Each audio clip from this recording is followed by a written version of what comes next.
Хәзер спорт темасына булган бер хәбәребез. Саба йөзү бассейнында шөгыльләнүче балалар беренчелек өчен көч сынашты. Ярышлар аларның бирегә йөреп алган күнекмәләренә, осталыкларына бер нәтиҗә ясау максатларыннан үтте. Кичә 14 ноябрь көнне Саба йөзү бассейны шау-гөр килеп торды. 2006-2019 елгы малайлар һәм кызлар төрле стильләрдә ирекле, аркада, комплекслы yüzүдә көч сынаштылар.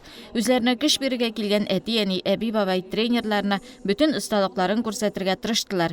Бәйгедә 80-нән артык бала көч сынашты. Тренерлары Гөлназ Сафина, Гөлнара Насибуллина, Анастасия Капитонова.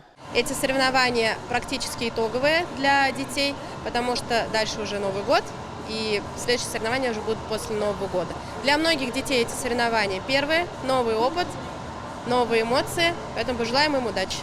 Ярышта кискен моментлар да бик күп булды. Икенче, өченче урынга кала дип җан аткан йөзүче балалар соңгы секундларда беренче булып финишка килеп җиттеләр.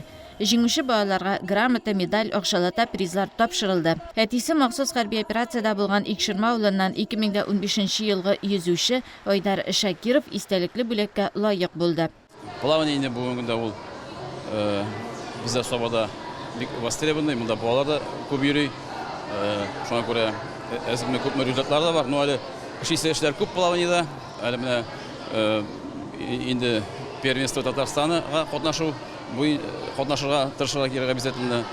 Безнең ул самый иң высший показатель бүгенгә. Янә соң инде икенчесе Татарстанда җиңсәк катнашырга кирәк первенство Поволжьеда. Нашы инде Поволжьеда җиңсәк Россиядә катнашырга язсын. Инде без инде бөтен турнирларга булай катнашып барабыз. Ну, әле эшләр бик күп.